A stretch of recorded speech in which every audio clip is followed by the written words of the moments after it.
প্র্যাকটিসে ডাকতেছে তাড়াতাড়ি করি। হ্যাঁ অবশ্যই প্রবীর ভাই তুমি আমরা খেলতেছি একই দলে খেলতেছি তাই তো? হ্যাঁ কিভাবে খেলবো মানে আমাদের খেলার নিয়মটা তো হচ্ছে যে 18 ওভার ছেলেরা খেলবে হার্ড বলে আর 2 ওভার হবে সফট বলে, এটা মেয়েদের। সো মেয়েরা মেয়েদের সাথে খেলবে আর ছেলেরা 18 ওভার খেলবে।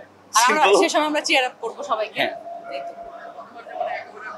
না এবার 2 ওভার পাবে মেয়েরা, 2 ওভার পাবে মেয়েরা, এবং নতুন একটা রুলস অ্যাড হতে পারে, সেটা হলো যে মেয়েদের হোয়াইট বলটা কাউন্ট হবে 3 রান দিবে, যাতে খেলাটা একটু কম্প্যাক্ট হয় আর তাড়াতাড়ি শেষ হয় ওভারগুলো।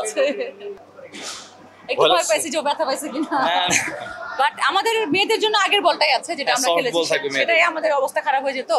আর ছেলেদের জন্য এবার কাঠের বল, এবার ওদের জন্য একটু রিস্ক হয়ে যাচ্ছে। আসলে না রিস্কের কিছু নাই, আসলে কাঠের বলে প্র্যাকটিস হলে আর প্রপার ইকুইপমেন্টস থাকলে সমস্যা নেই। সবকিছু তো আছে, আমাদের কিটস আছে, আমাদের হেলমেট আছে, আমাদের থাই প্যাড আছে, আমাদের সব রকম প্রিকশন নিয়ে আমরা খেলতে নামছি।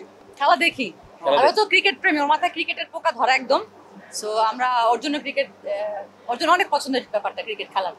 আমার মনে হয় প্রত্যেকটা ছেলেই ক্রিকেট পছন্দ করে, আমি যদি ভুল না হই। ওই রকম দেয়া হয় না, বাট হবে এটা দেয়া, কারণ এখন যেটা শুরু হচ্ছে, সো এখন সাজেশনস দেওয়া হবেই।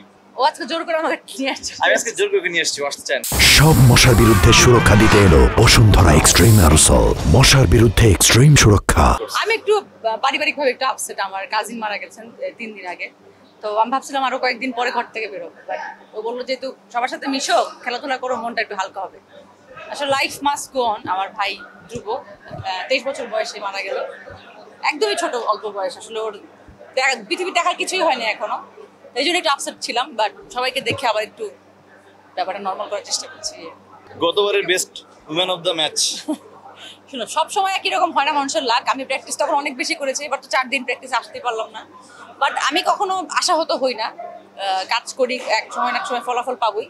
প্র্যাকটিস শুরু করেছি, 2 ঘন্টা হয়েছে, আরো করবো ইনশাআল্লাহ, দেখি কি হয়। কি বলে ভাইয়া তো ছিল, হ্যাঁ অ্যাজ এ ফ্রেন্ড ছিল, বেস্ট ফ্রেন্ড ছিল, বাট এখন তো হাজবেন্ড হিসেবে বেস্ট হাজবেন্ড মাশাআল্লাহ, বেস্ট ওয়াইফ। অনেক সাপোর্টিভ, অনেক সাপোর্টিভ। মানে একটা বন্ধুকে লাইফ পার্টনার হিসেবে পাওয়া একটা মেয়ের পক্ষে আসলে অনেক ভাগ্যের ব্যাপার। আমাদের ফ্যামিলিকে ধন্যবাদ যে আমাদেরকে একসাথে করে দিয়েছে। আমার পছন্দের ক্রিকেটার সালমান আরাফাত। আরে আমার পৃথিবীর সব ক্রিকেটারই পছন্দ, বাট যদি পার্সোনালি বলতে হয় তাহলে সালমান। আরে এটা বেশি হোক স্যার, কি তো মানে ন্যাশনাল টিমে বা ইন্টারন্যাশনাল, এটা তুমি বলো, আমি বলবো না এগুলো, আমি এগুলো স্কিপ করি সব। ইন্টারন্যাশনাল না দিয়ে আসলে ক্রিকেটটা তো দেখে না, সত্যি কথা। দেখি যতটুকু দেখে, ওর ও বাংলাদেশ একবার হারার পরে খেলা দেখা বন্ধ করে দিয়েছিল না, এগুলো বলার দরকার আছে। ও সাকিবের ফ্যান, সাকিব আল হাসান। আমি ব্রাজিল, এটা নিয়ে আমাদের লাগে আসলে, আমি আর্জেন্টিনা তো অনেক, বাট ও যখন হেরে যায় তখন আমার কষ্ট লাগে।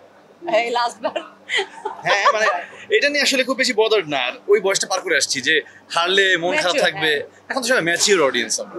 সো দেখি, খারাপ লাগে মানে এমন হয়েছে ফাইনাল ম্যাচে আমি ও যখন আর্জেন্টিনা সাপোর্ট করতো, ফাইনালে কিন্তু আমি আর্জেন্টিনা সাপোর্ট করছিলাম। এমন না যে ব্রাজিল কই থেকে আর্জেন্টিনা আমার হেটার, আমি আর্জেন্টিনা হেটার।